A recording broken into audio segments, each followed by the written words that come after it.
Can you believe it's week 21 already that we're starting? Oh my goodness. I'm so happy. I don't even know how to explain to you guys how thrilled I am to still be on this journey. What is this? Week 20 would make this my fifth month. Um, and here's why that makes me so unbelievably happy. Because every single method that I've tried for weight loss up to this point has failed me long before the fifth month. Even the times I've lost a lot of weight in my life, which I have done several times, that was extreme measures.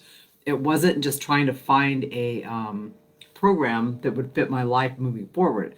It wasn't trying to find, or it wasn't find. I shouldn't say trying to find. It wasn't finding a program that was going to fit my life forever. And I do call it a program because it's not like a. I hear a lot of people saying that you should call it a way of life, a way of eating, blah blah blah.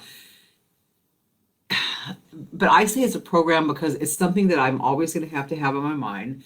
It's something that I'm always going to have to be thinking about. Like when we go to people's houses to eat, I have to kind of pre-plan ahead, or I have to fast when I'm there. Which, thank God, you know what? You know what my favorite thing about being able to fast at a drop of a hat is that if we go somewhere where it's a food center type of a thing, and it's all the kind of foods I don't eat, I just say I'm fasting, or I just don't say anything. I just fast through it. And that has made my life so much simpler, knowing that I do not have to engage in the food behaviors that are being at these other places, that I can just fast my way through it, right? And just, man, it makes life simpler, right? So this has been the weirdest month for me. This is April. We had, well, 4 weeks on the way I count them on my Mondays. And I'm looking at my weight loss and stuff for this month. It has sucked. April has absolutely sucked for me. Not because I've been going off plan, not because I've been doing anything that I shouldn't be doing. I haven't been eating a bunch of high carbs, none of that stuff. But my body is at a point where it says, "Hey, you're way lighter now. We're like pounds, almost 70 pounds lighter than my what freaked me out, made me start, right?" And my body's like, I need to get used to where I'm at here so that I can reset your set point. I'm so thrilled. I know that probably sounds funny, but okay. So when I weighed 244 pounds, that was my set point. And what I mean by my set point is every time I would lose, let's say I would lose 20 pounds, because I was really good at losing 20 pounds. I did it quite often. So I'd lose 20 pounds and boom, I bounced right back to 244. I lose 15, bounce right back to 240, and so 240 to 245, that was my set point. That was my range. And no matter how far, like I even get in the teens, I would go, oh my God, I'm 219. I'm in the teens now. I know I've got this beat, right? I bounce. Next thing I know, I'd be 244 again. So if my new set point is going to be okay, so I've been all the way down to 169 and I've been all the way back up to 185. So I bounced all over in there. Right now I'm hanging out in the 170s. The 170s kind of seems to be my niche right now. And I'm okay with that. I'm okay with that because I'm still down 3 pounds for the month, which no, it's not a lot. And it'll probably be 4 pounds by the time this week is over. So I'll probably be down 4 pounds for April, which is not a lot, but I'm down. And I'm still a lighter weight than I've been in years and years and years and years. And I'm still managing to hold on to this lighter weight easier than I've ever done in my life. So I'm okay with whatever the number is for right now. Now, if I would have bounced back up to, 244, I would not be okay with it. But if my body's bouncing is going to be to the 170s for right now, I'm okay with that because that means when I lose my next 30 or 40 pounds and get into the 130s or 140s, that it's going to reset to there. And that's what we need. We need to be able to fix our insulin resistance to a point to where our set point is so much lower that we'll never bounce back up to those really high weights again, no matter what. And we need our eating to be so ingrained in us, how we eat, the foods we eat, what's okay for our bodies and what's not. And that's something else I really want to talk about this week is we're getting a lot of questions in our group and stuff about, I'm not losing any weight anymore, doing it the way I was doing it. What can I do specifically for my body? Everybody wants to know what can they do specifically for their body. And here's my best advice for that, because I'm not a doctor. And even though I've studied nutrition off and on all my life, I actually had a degree in it at one time. I'm not degreed in it anymore. And I don't want to be anybody's nutritionist. Okay, so here's what I'm going to tell you about what you should be doing, okay? Here's my 2 cents on it. You have to find out what works for your body, okay? My body and your body are not the same bodies. I've beat my poor body up to death. I literally have just beat myself to death for, 40 something years, almost 50 years. I started dieting when I was 8. My father actually started me dieting. But I got really, really heavy as a small child. And not to go into details, but a little bit of backstory is I was molested, and subconsciously and psychologically, I used food as my way to get out of being molested, I guess is what I was trying to say. Not that that really works, but that's just in your mind. You're a child and you think it'll work. Okay, so I've been heavy all my life. I set my body up at a very young age to reach these really abnormally high weights. Okay, by the time I was 13, I was like 185 or something like that.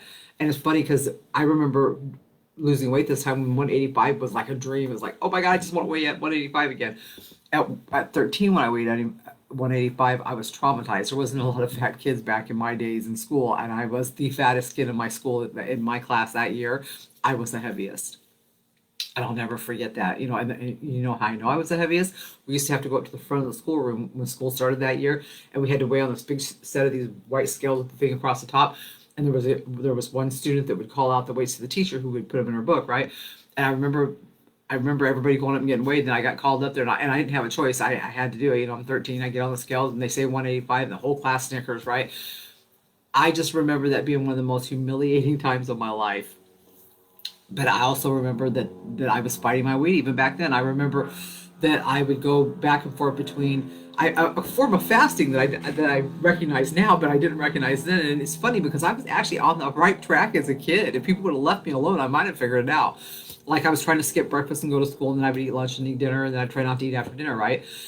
Well, I was in a foster home, and my foster parents found out about it and had a fit, and they would force me to eat breakfast, and it wasn't healthy breakfasts. Oh no, it was really heavy. It was bacon and eggs and sausage and toast and hash browns and stuff like that. And as a kid, you're gonna like the things that taste good, so you're gonna want to eat the oils and the greasy stuff, and you're gonna want to eat the salty stuff, and yeah, that stuff is not healthy for you. It wasn't healthy for me then. It's not healthy for me now. So anyway, and of course the foods that we ate back then were really carb laden. I mean, and we ate a lot of donuts and pastries and homemade cakes and pies, and there was dessert every single night after dinner and stuff. And so yeah, it was pretty rough as a kid trying to figure it out. Okay, so there were some things that happened, and I did get thin when I was in my early teens, because of some traumas that happened and stuff. That it wasn't a lasting get thin, and the only way that it happened was through starvation, and that's never a good way to do it. Okay, so, and the reason I'm going into such detail about this is because I need everybody to know that your background, your history with weight loss and weight gain, all of that stuff it culminates into what's going to decide what's going to work for you now. Like there's people in our group, and they'll say, well, what's the lowest I can go on carbs and still lose weight? Well, I don't know. I don't know what your number is. I have no idea. When I started out trying to go low carb, I was getting 200 something carbs a day at least, because I was eating a lot of potatoes, I was eating a lot of butternut squash, and a lot of beans, corn, peas, all that kind of stuff. Rice, we ate all that stuff, right? We did high starch, low fat. Vegan is what we were doing for like 5 years. We were doing that, and I was gaining weight. I was gaining weight on it because I can mount a whole lot of potatoes and stuff, you guys, and way more than what's good for me. And my problem was I never had the full signal. I didn't get the full signal that most people get. So people would say, well, just eat until you're full. I never got that signal. I haven't had that signal since I was a kid.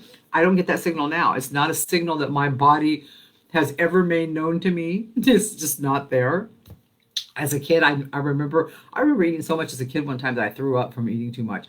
And my mom was so angry with me. She was like, why didn't you just stop? And when you got full, and I remember even thinking as a kid, because I never felt full. It just kept tasting good, and I kept being able to eat it. Now I know enough other signs to know that I'm full, and I don't worry about not having that signal. I don't know why I don't have that signal, but I don't worry about it because I know how to eat to feed my body now. But I don't know what works for everybody else. So when I first started having to come down in my carbohydrates, I had to track them, and I had to lower them purposely to a certain point. When I still wasn't losing weight, or I was still bouncing around, and it wasn't working, I had to lower them again. And I kept having to do that. And for the first couple months, my weight was all over the place. I was down, I was up, I was down, I was up.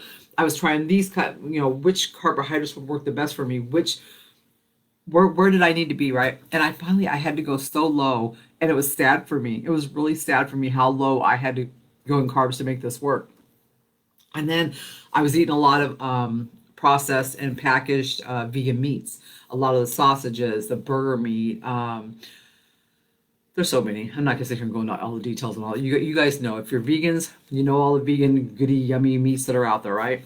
But that doesn't work for me either because that has too much fat.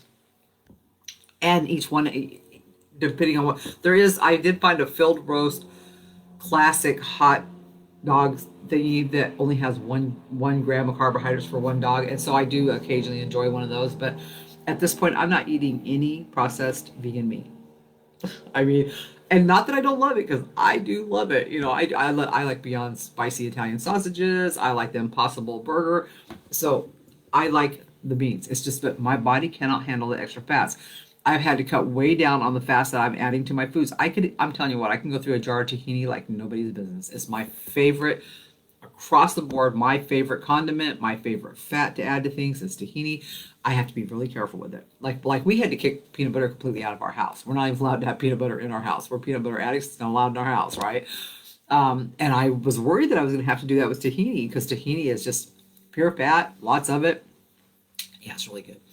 So I've had to make all these adjustments, and every month I have to figure out what needs adjusted because as I go down in my weight, my body is going, oh, we're lighter now. We need less food. I'm not doing the same things I used to do. I don't work out for hours every day. I don't have a very demanding job, so therefore my load for my energy load is way down. So I just don't need the amount of food that I used to eat. Here's the problem. I still don't have that signal. You know, that your full signal. I still don't have that. So because I still don't have that signal that I need, I have to really be on my toes and paying attention because it only takes 2 or 3 days of me eating 400 or 500 extra calories. And yes, that's very easy to do when you eat like I do. And then on top of that, they're going to be heavy calories like almond flours or nuts themselves or something made out of seeds like seed crackers or something.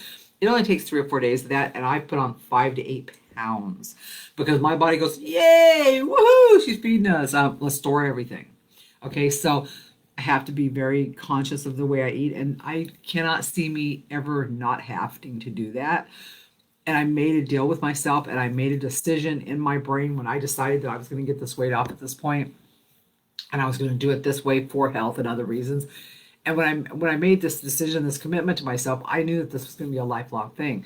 But I don't believe it's just going to be a well. I guess it will become a way of life.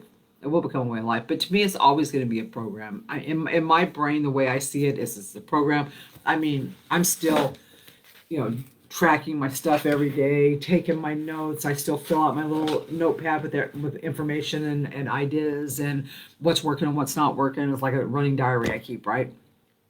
Um, Again, it's for the things that work for me.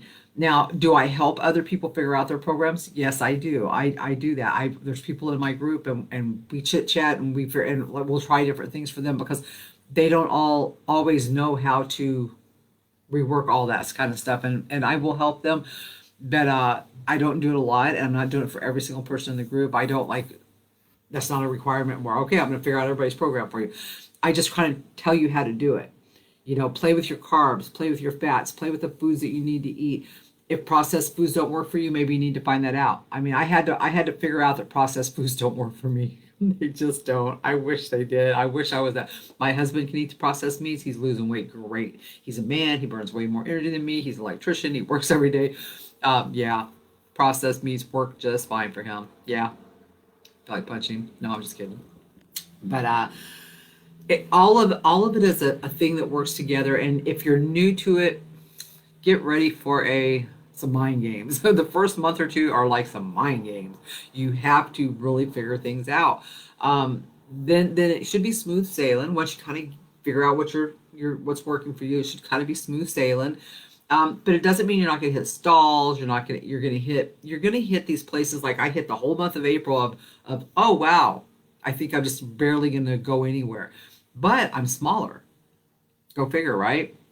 I have clothes that are fitting better that are smaller clothes. I've got a whole pile of stuff that I got to get rid of again. I'm constantly going through my clothes and get rid of all the big clothes. I'm just not keeping all that stuff. I refuse.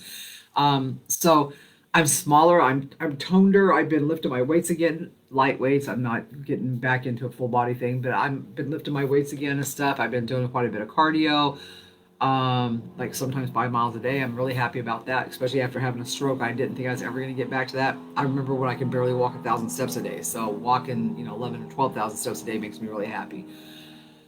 That's really, I guess, all I had to say about all that for right now and stuff. But you guys, just be aware that you're going to have to play with the foods for yourself. You have to figure out what is the holdup for you.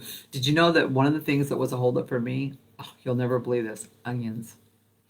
Now, to understand how where that comes into play is I love onions. I'm an ex-chef, a cook. I use a lot of onions. I like to caramelize onions. I like to use them for flavoring and stuff. I can eat them plain. I like to make them crunchy and put them on our burgers and stuff. I love onions. Raw in salads, whatever. Onions are a problem for me. The carbs in onions, my body doesn't like them. I'm not even going to tell you how I figured it out.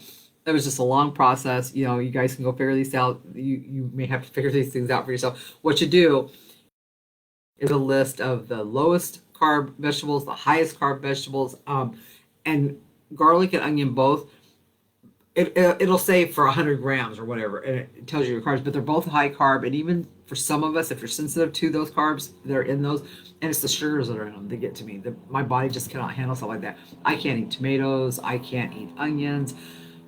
There's just things I cannot have. Okay, so yeah, that was a really sad thing for me. But now that I'm used to it, like I told my husband yesterday, we needed an onion for something. And I said, yeah, we're gonna have to buy it when we go to the store because I don't have onions. I used to always have onions, all different kinds in a basket, right? And we don't have them in our house like that anymore because we don't hardly ever eat them. Yeah, that's weird, right? That's really weird. But you're going to discover those things about yourself if you decide to make this a permanent way of life. I mean, if you decide that's what you're going to do and you're going to get in the program and you're going to live this type of thing. I'm doing this for my health. I'm doing it for my weight. I'm doing it because I feel better. Oh my God, I just feel so much better. I can't even begin to explain to you how much more alive I feel eating this way. I'm very satisfied with the food now that I have my foods set up. I only have certain foods. I should do a video. I guess I'll do one video for you guys, like a day of my eating, and maybe I'll just do a food video where I show you all the foods that I eat, the foods that are on my table right now or in my recipes and stuff right now, because I'm very specific about the foods I get. Like I noticed yesterday, we went to Trader Joe's and we buy the same foods. I'm not buying the huge variety that I used to buy because I'm using the same foods mostly. I figured out which like I can eat all the zucchini I want. I can steam a pot of zucchini. I can have 10 zucchinis in there and steam a pot, and I can eat them all just slowly and just eat them until I'm done with them. And my body just goes, oh, that's water. That's water. I can eat a crap ton of broccoli, which is kind of high in protein. It is high in protein, but kind of high in carbs and kind of high in protein.